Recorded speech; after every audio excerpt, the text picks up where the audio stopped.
and we will get rolling. So welcome to everyone to this webinar about civic engagement as workforce development. We're really excited that you all could join us today.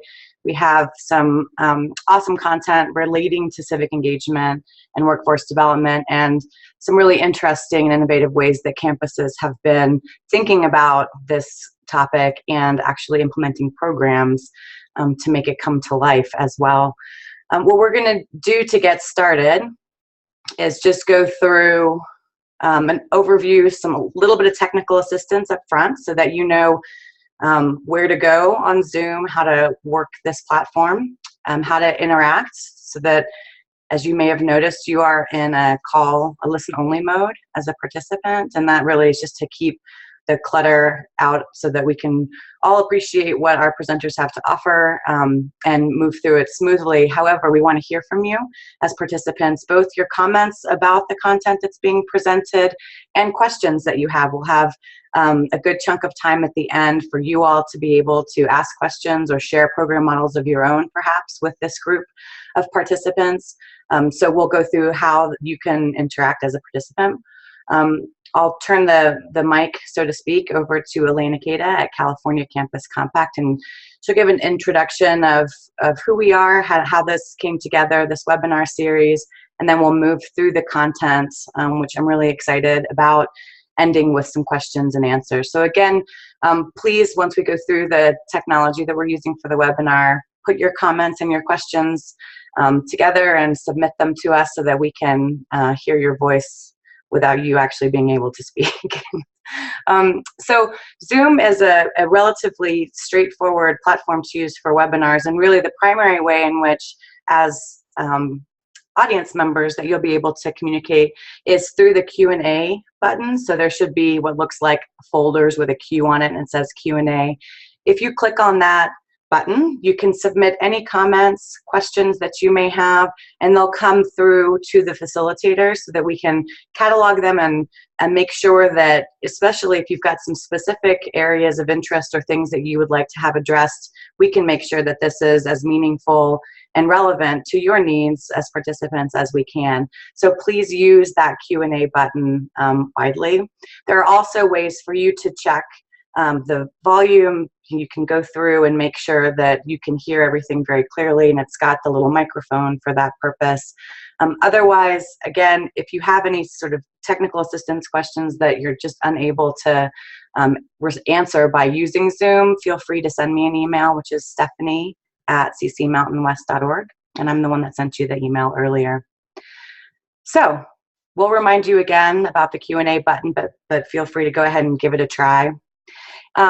As we move forward, also know that the entire slide presentation is going to be sent to you post-webinar, along with a link to the entire webinar that will be uploaded onto the Campus Compact of the Mountain West YouTube channel. So as we go through, if there's a lot of content that we'll be talking about, don't freak out. We will send those slides to you so you'll have access to all of those, including lots of links to a lot of resources following the webinar. All right, at this time, boy, did I skip ahead. So we'll send the handouts along with a link to the webinar evaluation. We'll send those to your email addresses. And again, there's my contact information if you have any questions or concerns as we move forward. And now, Elaine, would you like to talk about our presenters and the webinar series? Great, thanks, Stephanie. So we're really excited you could all join us today. This is one in a series of webinars that we're putting on. We have approximately one a month for the next 6, 7, 8 months of the academic year. And how this came about, actually, we were fortunate. California Campus Compact, in partnership with Campus Compact of the Mountain West, last year put on a series of webinars and decided that we enjoyed working together so much that we decided that we would like to partner up again this year and offer, again, another wide range of webinar topics for our memberships throughout the year, and we ended up opening it up as well nationally. So we're really pleased to be working with Stephanie and her crew out in Colorado and serving the Mountain West, and hopefully you'll all be able to join us on a number of future webinars as well. We wanted to put together this webinar in particular on linking service learning and civic engagement with workforce development. It's a priority on a lot of our college campuses. So we found a couple people that are doing some really great work on some of our campuses. So I'm happy to have Mary DeLiva, who is the director of the Center for Community Engagement at California State University East Bay, with us today, and she'll be presenting first. And then we have Liz Cox, who is the director of the RISE program at Red Rocks Community College in Colorado. So thank you both for agreeing to be on our webinar, and we'll go ahead and get started with Mary. Hi, welcome everybody. Thank you for joining us. Before I kind of launch into the presentation, I just wanted to contextualize why I began to really think about workforce development here at Cal State East Bay. Essentially, 45% of our student body is designated as low income. And so to present these opportunities to students either outside the classroom or inside the classroom really elicits a response from the student of, yes, I think that this is great, but. And so the but for our students, obviously, they're working. Many of them have families. Many of them are first in their family to attend college. So for them, the college experience is not just a fiscal challenge, but it is about getting a job for these students. It's about economic betterment for themselves and their families. So to talk to them only about social justice, or to talk to them only about community development really isolates them from how they might become engaged and invested in this work.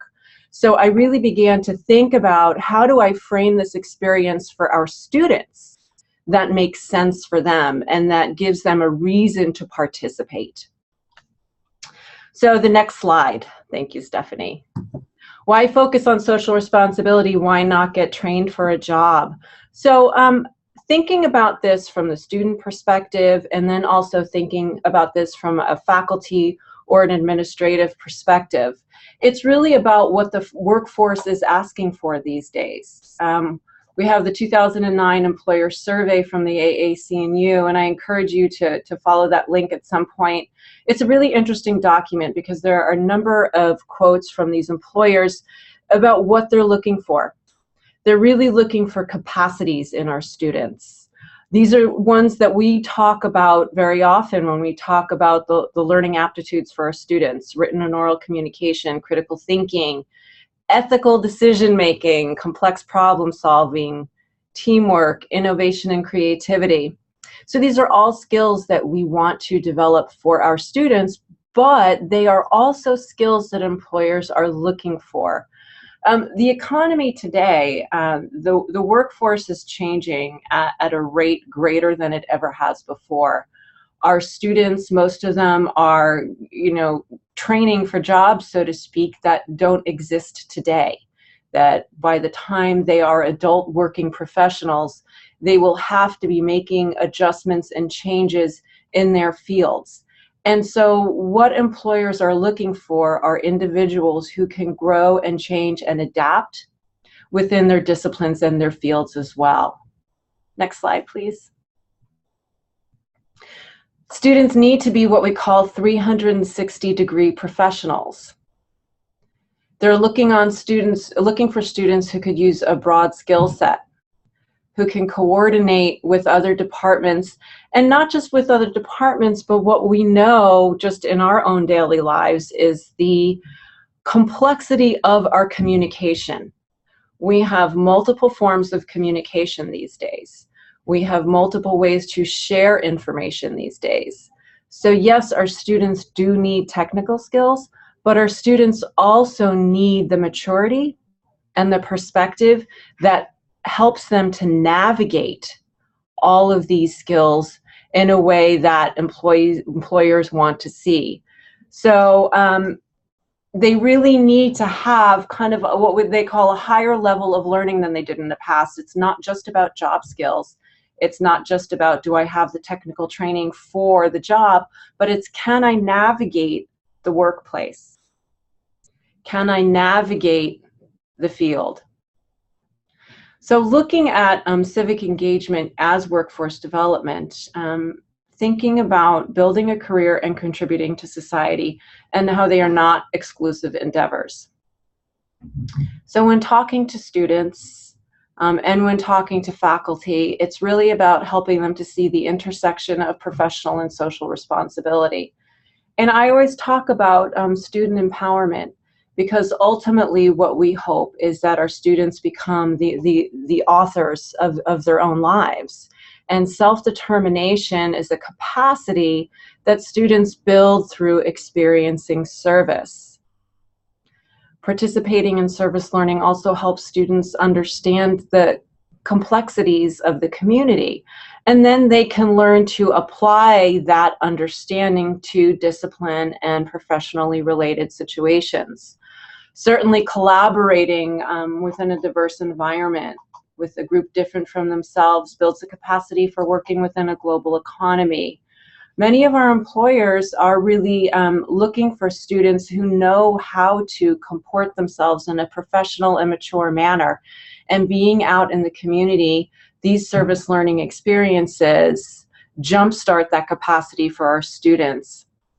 It's about problem solving. It's about looking at applications and processes and understanding not just what the community is all about, but really what it takes to solve a problem and look at something from the inside out. That's what our students are experiencing, and that's part of workforce development and maturity. Switch slide, please. So many jobs today ask for the relevant experience that correlates directly to service learning experience. So these examples are from actual job postings in a variety of fields. And you'll see that not all of these fields are directly related to the majors that we generally consider service learning belonging in, like a sociology or a human development. So these were from job postings from fields such as engineering, technology, and business management as well. You can look through these and see the language that is familiar to all of us when we look at job postings, but that is also familiar to what we talk about when we talk about the student experience. So looking at motivation, working well under pressure, working independently, establishing cooperative relationships, demonstrated commitment to understanding and sensitivity to a variety of groups. Next slide, please, Stephanie. So students who take part in service learning have this exposure. They practice communication. They work with others. They have to work as part of and collaborate as part of a staff of volunteers that aren't other students, that aren't a part of the university setting. They have to meet goals and standards within the organization and be held accountable. So again, it's trying to frame for the student why they should take part in this type of experience, as opposed to going and just working at a retail place or something like that. So framing for the student that they're going to get the same type of experience, and very often will be given a level of responsibility above and beyond what they might be given at your typical Starbucks or any other retail place that our students would take a job in. Students who really commit to an organization will very often be given an opportunity to work above and beyond what they were originally invited on board for. And we've had many of our students come back with job offers, summer job offers or graduation job offers from these partner agencies. Next slide, please. But again, it's really about the reflection, because that's how we differentiate service learning from community service. It's really that reflection. So I would say that workforce development really hinges upon educators and administrators making sure that these connections are made apparent for the students themselves. So it's not just the experience itself, because as we know, the experience itself may or may not land. The bigger picture may or may not land on the student. So it's about the reflection. Students should be asked to critically examine the interplay of the discipline with social justice and community development. Critically examine this intersection of service learning through the lens of public policy, economic practice, and democratic governance.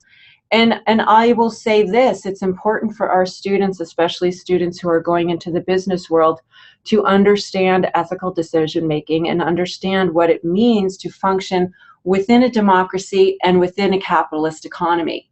So they have to be able to see that interplay and how public policy affects the marketplace. So they don't really understand public policy, perhaps, until they go out and experience public policy firsthand out in the community. Next slide, please. So these are the kinds of questions that students may be asked in a classroom setting as part of their service learning. What role does government play in regulation, research, and accessibility? What did your service experience tell you about how people experience policy? Look at a social history of the discipline. How has that discipline connected to the public good? Are there social change movements or people connected within the discipline itself? So have there been people within the field who have made a difference, and how have they? And then again, looking at current events. Next slide, please. Helping students to use service learning for career development. So within the student handbook that I developed for service learning, and this handbook is a university-wide resource that we have available on our website, I created a few documents that really coalesce this information about service learning preparing students for the job market, and then how to use service learning in resumes and job applications. So can we go to the handbook, please?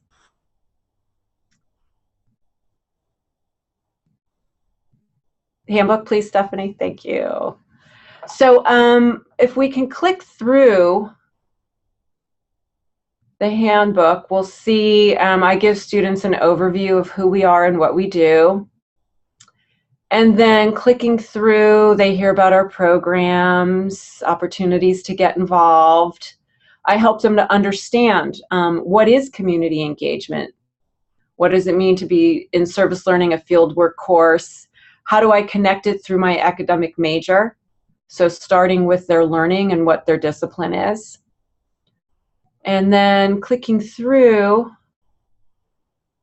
help them understand. They may experience it in courses, different ideas by major. So these are projects by major. And so coming to this document here, we'll land here for a second.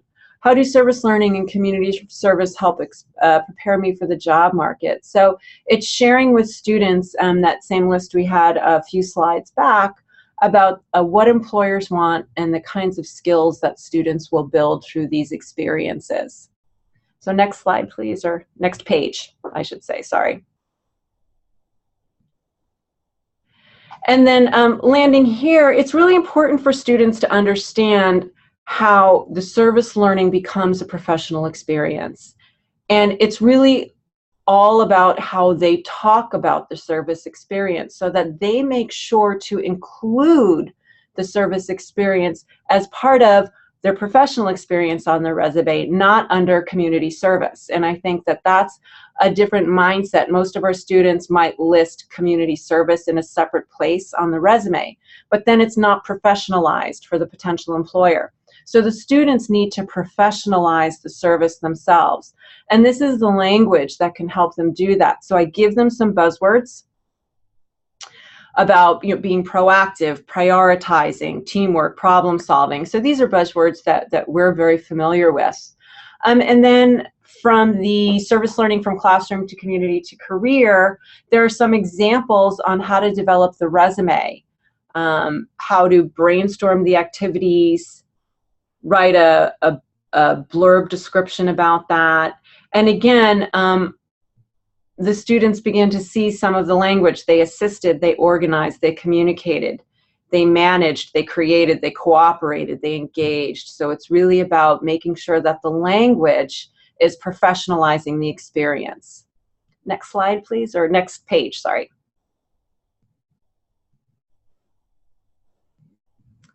And again, this is what it might look like in the actual resume itself. So a student lists their title as they would a job title. They introduce the organization so that the potential employer knows who the organization was. And then they give the bullet point lists of what they accomplished, worked independently, developed a business idea, motivated students, acted as a tutor, submitted a business plan, communicated with staff. So again, it's really about, as we frame the experience for students, teaching students how to frame the experience for potential employers. And then here's the cover letter. So we know that the cover letter is an essential part of potential employment and how you introduce yourself to potential employers. So I give students the information about how to talk about their community service, how to make that connection and bridge community service with professional skills. And then there's an example of how a student spoke about this in a cover letter. And again, I always tell students it's important to talk about not just what they did, but the impact that they had. So what resulted from their service learning, not just within themselves, but also the impact they had as an organization. Because any potential employer wants to know not just how you have grown and what you did, but also the change that you made and the impact you had. So whatever field that you go into, the expectation is that you're going to produce. And so by engaging in service learning, students can show that they know how to produce. They know how to have an impact. Can we go back to the PowerPoint, please, now? So this is on our website, and you have it here in the slides, so you're welcome to peruse this handbook at another time. I also have information in there for students generally on working out in the community and some guidelines and suggestions. Next slide, please. So outside of classroom service learning, the Center for Community Engagement has a co-curricular program for students called Pioneers for Change. This fall, we are headed into our 4th year of Pioneers for Change, so we're still relatively new and still kind of tweaking things and learning lessons as we go. We call Pioneers for Change a Serve, Learn, and Earn program. It's focused around service learning internships and activities, but students are also paid within this program. And again, this is really a direct result of who our students are. Our students are not, by and large, a population of student who is going to be able to do the unpaid internship in order to get pre-professional experience. Our students need to get paid.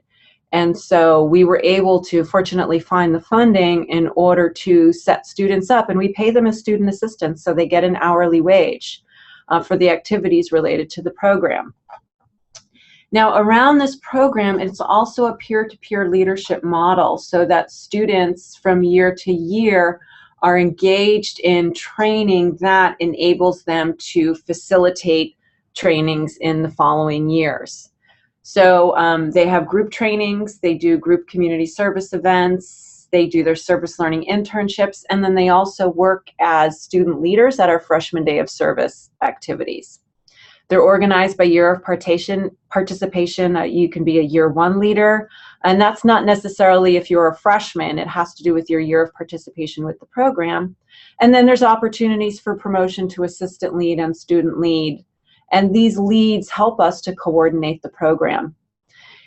Each year of participation, students get an increase in pay, an increase in responsibility and expectation, and we do rehire them every year. So students have to learn, sometimes the hard way, that they really do need to perform and live up to a set of expectations.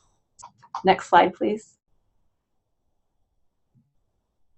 Our mission is to provide students with opportunities for growth and development through group training, attentional learning, and service experiences that encourage them to be catalysts for positive change. Our motto is working for personal, professional, and social responsibility. And those three responsibilities are really how we frame all of their experiences and all of their learning activities. Within personal responsibility, we talk to students about time management, about how they comport themselves at a service site. Their professional responsibility are the skills that they're employing and learning within their internships, and the social responsibility is the impact that they're having. Next slide, please. So here are learning objectives by year of participation. So we have within our learning objectives, leadership, feeling connected with the campus and community, working in diverse communities, communication skills. And then as their participation in the program goes on, year 3 and year 4 leaders are really supposed to be taking on leadership roles. They're supposed to be empowering and encouraging others and modeling this professional behavior with others. And interestingly enough, if you look at the, sorry, Stephanie, if you want to, could you go back just once? The bullet point under year 1 leader, feel more connected with the campus and community. When we do our assessments at the end of the year, this always scores very highly for students. Through participation in our program, they really begin to feel more connected to the university itself, not just the community. Change, please. With our students, the message is that this is a job. They are not volunteers. They are employees. And at their service sites, because we are paying them, the community partners are not paying them. We place them with the community partners.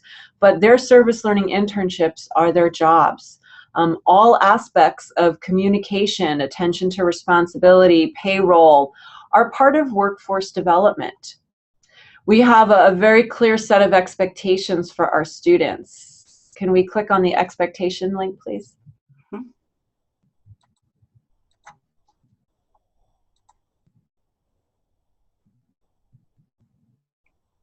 So in their student handbook, in one of the first trainings that we organize, we talk to students about their work habits, about their relationships with people, about even their quality and quantity of work, so that they understand when they are out in the community, whether it's at a Martin Luther King Day of Service, whether it's a freshman day of service project, or whether it's their own internship, that quality, quantity, teamwork, and personal responsibility are an important aspect of what they do and their considerations. And we really talk to to them about, representing pioneers for change in the university. Back to the PowerPoint, please. Okay, we each have about 3 more minutes. Okay. So a lot of this is information that if you are interested in learning more about the program and how to set up a program like this, I offer information on our application process. Students have to apply. This isn't, you can see it's an entire job description here that students have. And you can scroll through the slides. These are their job requirements, their application. They have an interview. And then pause here for 1 second, please. So in reapplying to the program, they have to demonstrate for us what they've learned in the program. So again, for us, it's really about making sure that the reflection component of what they've gotten out of the program lands for them. And so that there's not an expectation that they can just come back if they want to, but they really have to demonstrate for us that they feel that they've produced and let us know what they've produced. And again, this is that link to workforce development. It's really about what kind of impact did you have, what did you get out of the program, and what did you produce within the program. And scroll slide. Interview questions. And then, again, our rehire rubric is about our responsibilities, personal, professional, and social. And then I want to be able to touch on, we can just scroll through this. These are just what we do in our trainings. We have them complete a professional profile that asks them to go through a self-assessment about their capacities and what they think that they bring to the table. And we can scroll through the slide.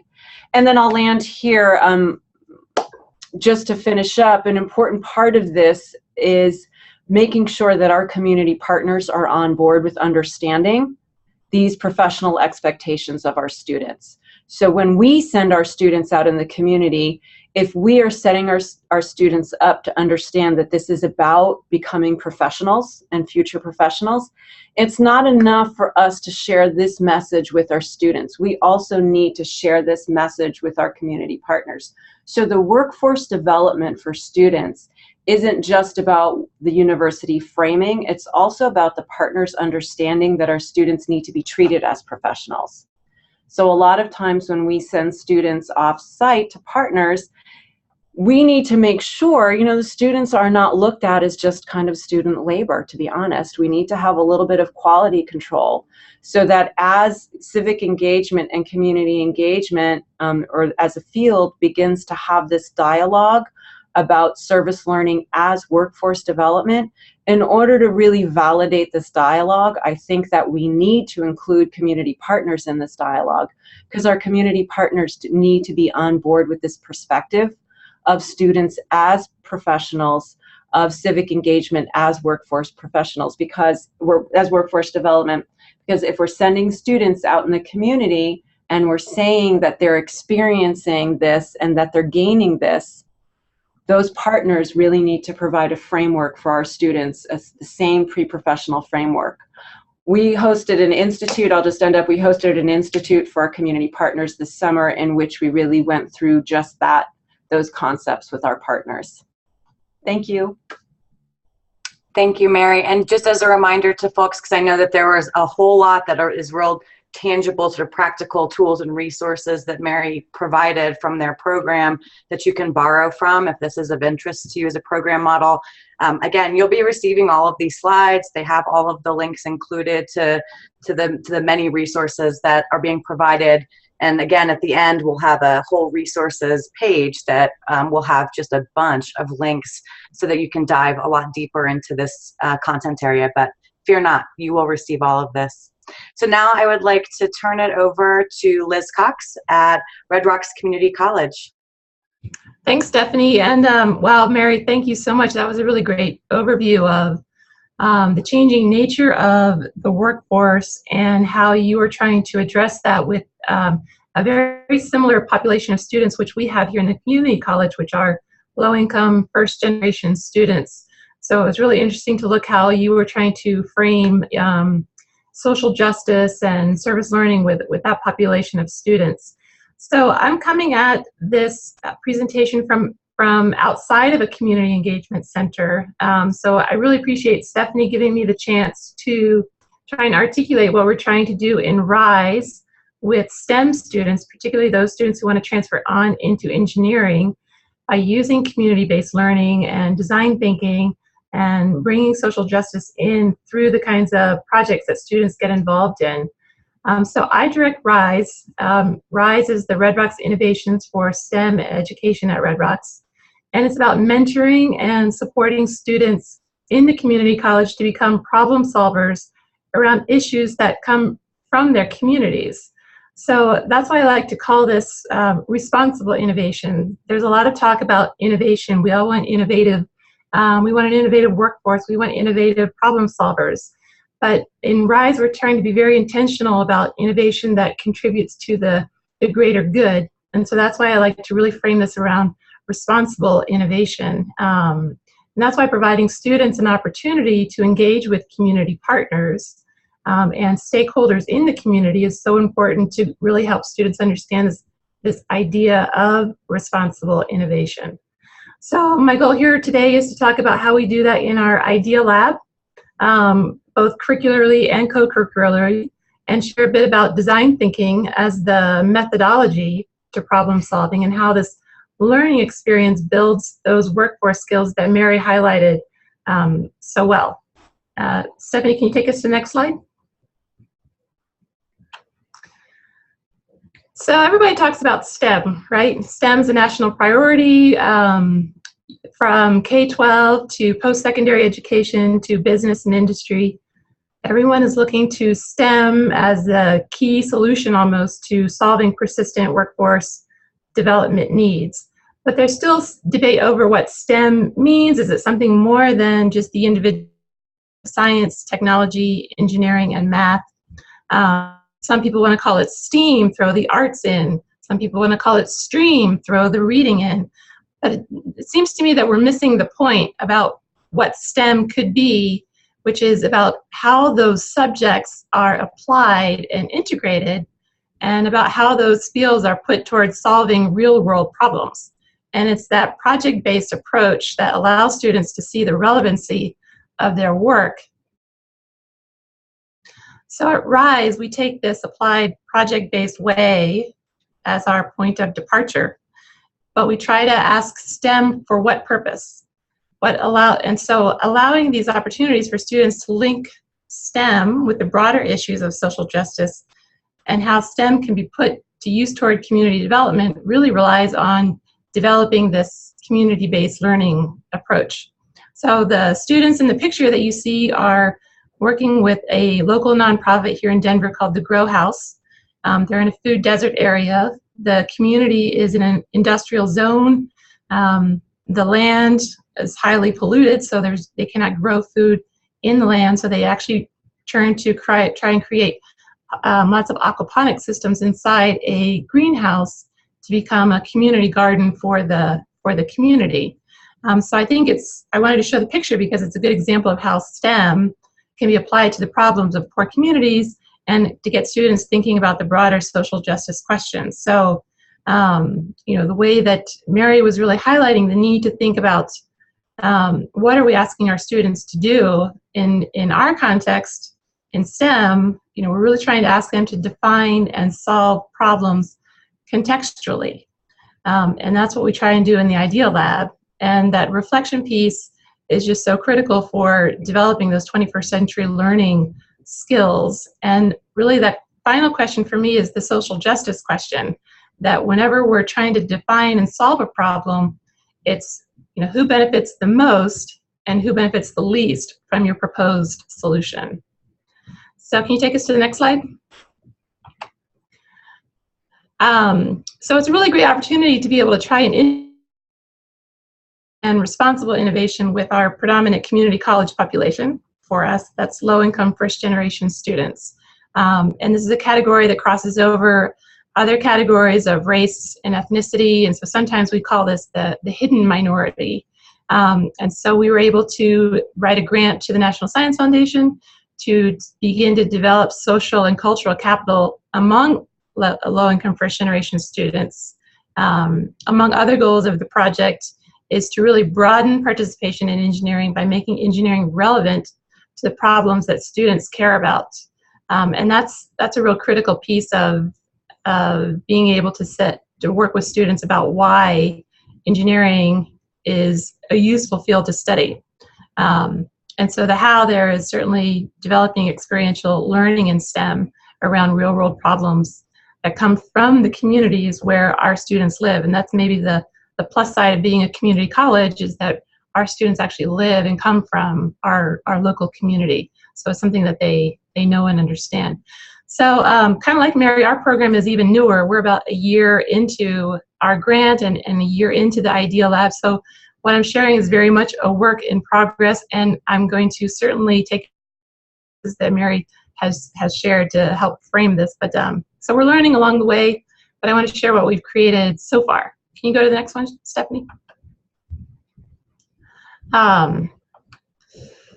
So here we are. This is the Idea Lab. Physically, it's a space in our library, lots of whiteboards, 3D printers, a soldering station, electronics that students can learn how to power different prototypes with.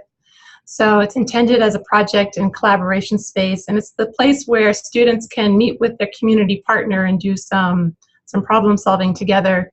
So the group in the picture is a group working on a redesign of a personal greenhouse for a community partner called My Terrace Farmer. So My Terrace Farmer's challenge is they want to develop an integrated growing system that's sort of housed as a state-of-the-art greenhouse where you can change and manipulate the sensors anywhere with your smartphone, so it's integrating a lot of technology. And although My Terrace Farmer had a working prototype, they weren't happy with it, so they gave students carte blanche to come up with an alternative design. And so when Mary was talking about, building a career and contributing to society is not exclusive endeavors, I couldn't agree more. We certainly experienced this in the Idea Lab, where students have to step into very unscripted problems and all of their complexities. But in the Idea Lab, we're very intentional about the kinds of projects that we bring into the lab, so that students are challenged to think about the social, economic, environmental, political context of their solutions. In this project that I just mentioned with My Terrace Farmer, they're certainly designing at the nexus of food, water, and energy, so it's rich on many levels and allows us to address really what I want to stress as the core values of the Idea Lab, and this is empathy, collaboration, optimism, and action. These projects are all worked on by teams. This is not an individual workspace. Students are assigned to teams, and all the problems that teamwork is going to bring. So I also want to do a shout out to, for those of you who might be trying to work with your STEM faculty, the Purdue University has a workshop in the summer called for their EPICS project, which is Engineering Projects and Community Service. And I learned a lot from them about framing engineering and developing community partnerships along the lines of service learning.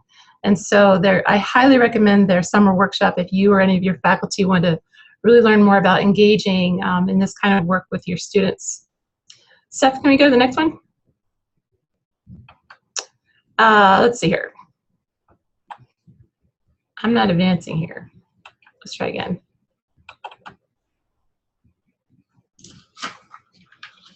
Sorry, I think I might have lost. Are we on the slide that says goals of the Idea Lab? Yes, we are. Can you see Okay. that now? Yeah. I think my screen froze. Oh, okay. Yep, we're there. All right. A colleague of mine once said, we have the responsibility to challenge engineering students to go beyond the geeky. And I think that's really what we want to emphasize with this responsible innovation. It really goes back to the goal of the grant, to empower the low-income first-generation student, to help them see how engineering impacts and is relevant to their lives and the communities where they come from. So in the last three bullets really get at the how-to of building that knowledge, skills, and experience of problem solving and teamwork and collaboration and all of those other wonderful workforce skills that we're all trying to get at. So if you want to go to the next one, Steph. Yep. Are we on design thinking? Design thinking. All right, perfect. So like many groups trying to create advocates for change or change makers, we've adopted thinking as our methodology to work with students.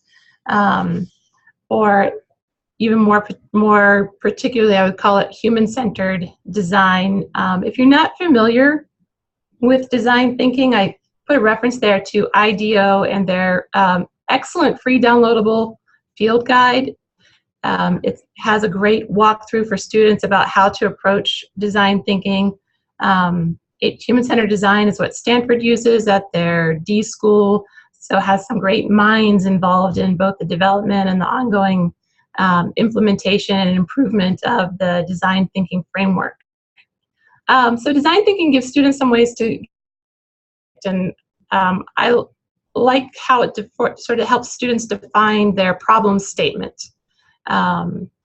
Pointers on doing conductive, productive brainstorming and various kinds of prototypes to convey the idea of possible solutions.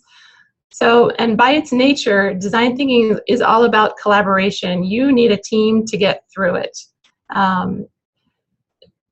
When you're working with engineering students, you know that they love the technical problem. You know, just tell me what the technical problem is and I can fix it. You know, I can solve it. So they love to jump in the middle, you know, right around that ideate bubble. And so we really have to work hard to back them up on the empathy is the key feature of design thinking. You know, we tell our students that as a design thinker, the problems you're trying to solve are rarely your own.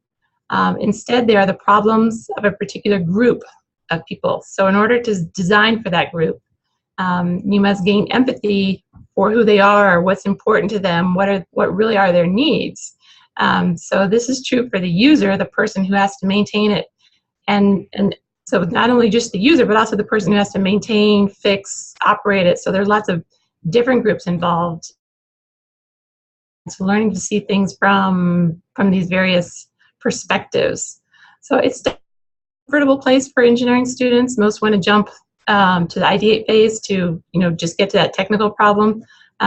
So whenever we introduce a new project into the Idea Lab, we go through the human-centered design workshop using the field guide that IDEO has provided. And I don't think I'm sharing anything new about, you know, we also really are, you know, heavy on the reflection and the peer evaluation, but in the interest of time, Steph, so that we can get to some good Q&A, maybe let's jump ahead to the slide with the video. Yep. So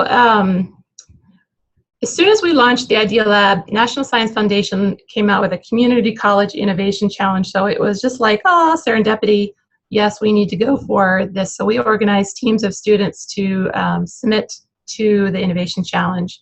And it was perfect because they asked for the students to partner with, you know, an industry or a community partner. So what I want to share with you is an example of a group coming out of the Idea Lab. This is a group of students that wanted to focus on a medicine dispensation within disaster relief scenarios.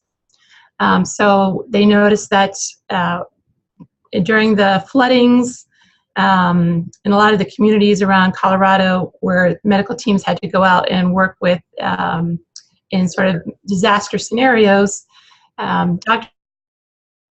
their gloves, they're either bloody during, you know, like a critical stage of surgery, or they have to take the gloves off to get the medicine and they lose productive time.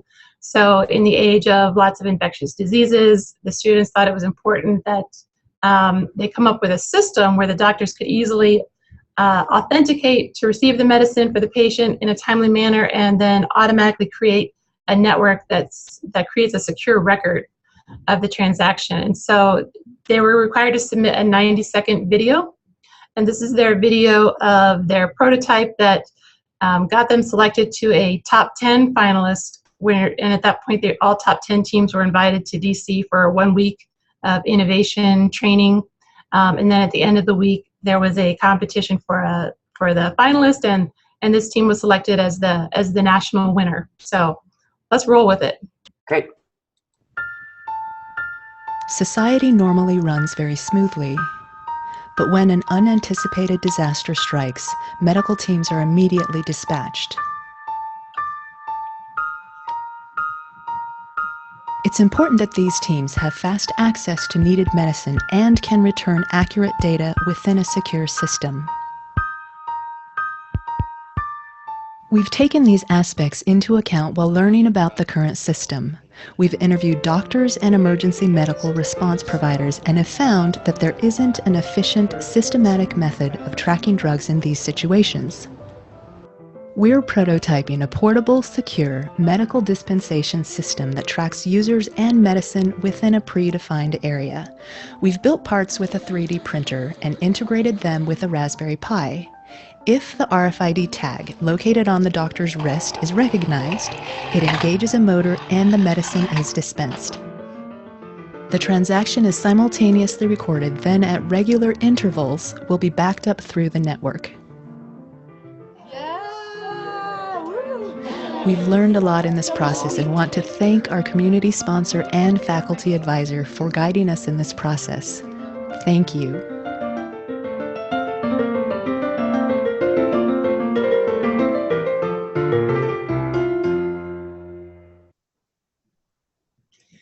So there are other community colleges out there. I don't know who all is on the participant list, but NSF just released the new challenge for this year. It opened last week, and submissions have to be done by February 15th. So if you're interested in doing something like that, it's a lot of fun. So just to wrap up, I think that we're all, I'm sort of talking to the choir here that, community-based learning and service learning and workforce development. What we hear from our industry advisory councils all the time is we, the industry, can teach the technical skills. We need those who have soft skills. And although I'm not a fan of the word soft skills, I think we can agree that we're talking about, project, team management, communication, influence and persuasion, conflict resolution, all of these skills and experiences that I think are so difficult to develop in the traditional classroom. And so I'm going to end there, and I'm thankful to Stephanie and Elaine and Campus Compact for advocating for service learning and this kind of learning, and for giving us these opportunities to learn from each other. Great. Thanks so much, Liz and Mary, both of you, for your presentations.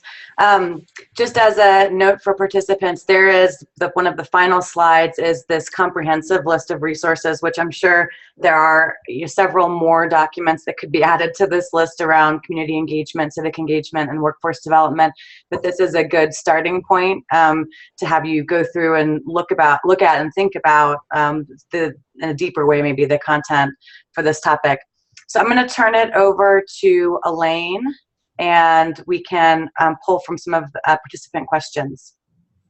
Okay, the first question came in during Mary's presentation, and it's, well, I'll just read it. It's a little long, so hopefully you can, I'll try and be really clear what the question is. So, I certainly agree with Mary's remarks on the ways in which some work today is looking for skills service learning fosters. There is a powerful case to be made for service learning as a technique for workforce development, especially appealing to values and priorities that are top of mind for certain audiences such as administrators, legislators, and taxpayers. My question is regarding the pitfalls or risks that attend such an emphasis, which in effect looks to employers to set the targets for educational agendas. Depending on the type of work, I can imagine this implying very different skills and dispositions than those valued within the service learning tradition. For example, obedience to authority, embrace rather than critical engagement with the status quo. Are these, in your view, legitimate concerns? And if so, how can these be headed off? Do we have a principled way of differentiating between workforce needs that are good and those that are bad or at odds with values of higher education in a democratic society?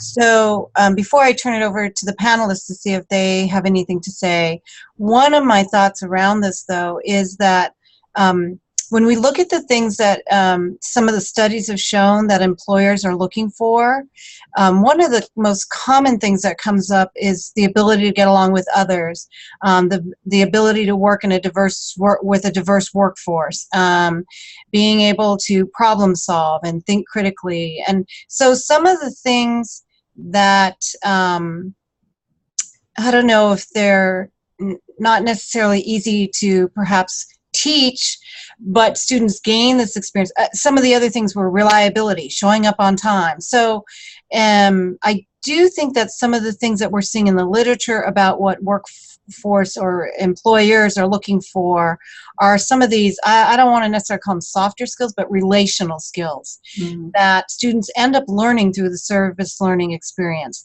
So I'm going to turn over to Mary and Liz and see if either of you or Stephanie too want to comment on this, and then we do have another question that's just come in, so go ahead. So I'll say this, first of all, I definitely think that this is a concern, and I believe that, really in the past almost 20 years, there's definitely concern in higher education that the expectation has come that, we're somehow supposed to be job training programs, that we're supposed to be preparing students for jobs.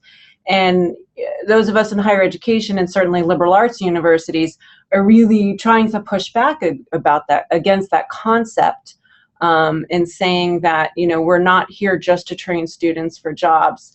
So for me, it's not so much thinking about we are responding to what employers are setting targets for, but it's for me saying, what is our educational agenda? and listening to what the employers are saying, and then looking for a match. And I think that that's a little shift in the perspective, so that it's not saying, what are the employers saying, and we all of a sudden have to do something differently. Because those capacities from the employer survey, just what Elaine was talking about with those relational skills, those capacities are something that we already do. And so it's letting people know that, you know, there's a match here. I would also say that kind of where I ended with listening to the community partners is an important aspect of this. I think that in these conversations, it's easy to lose sight of the fact of, you know, that the word community is in there. And so that if we remember that this work is not just about our students, and it's not certainly just about the workforce, but that this work is about the community, and that if we really remember to bring that perspective into the conversation, then I think we gain this balance of perspective. I think it's important to listen to everybody. It's important to listen to the professional community. It's important to listen to the community at large, and it's important for us to reflect on what are the goals of higher education, and how important is it for us to change with the times or not. I'll just add one other thought there, is that I often see it as it's a give and take between higher education and industry. If industry is really asking for these creative problem solvers who are going to be not only entrepreneurs but intrapreneurs, you know, is the workforce really ready to receive these students that are, you know, very self-directed and have a lot of personal responsibility and are going to push for things like community development.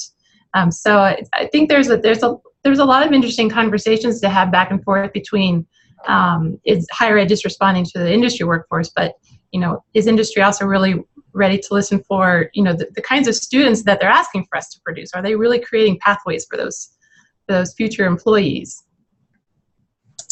Thanks. We have probably time for one more question.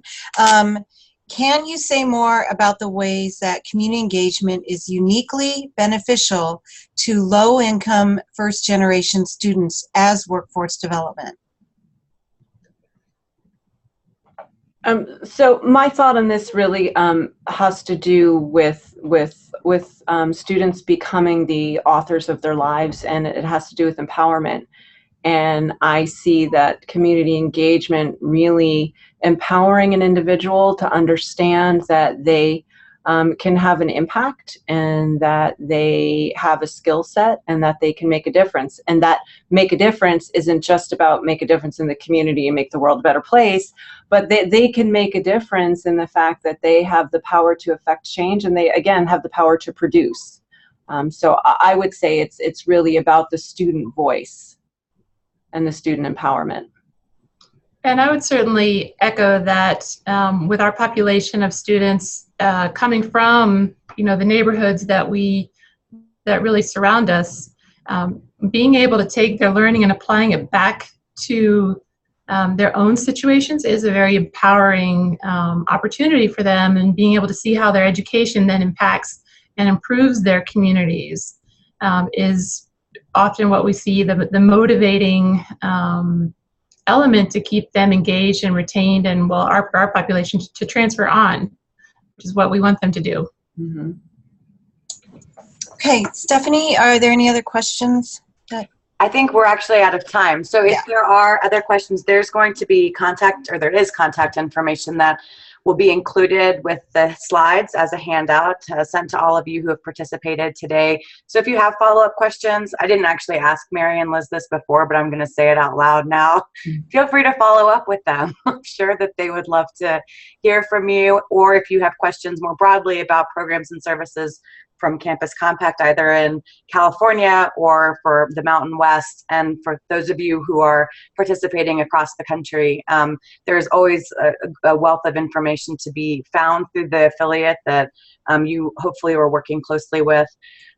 Thank you so much, Mary and Liz and Elaine, for your time today and for sharing, you know, the sort of broader conversation around community and civic engagement and workforce development, and then looking for you, Liz, at a way that this is really working in a specific community through a community college to work with students in engineering programs. I think hopefully for you all on the call, it's provided a good foundation for you to move forward.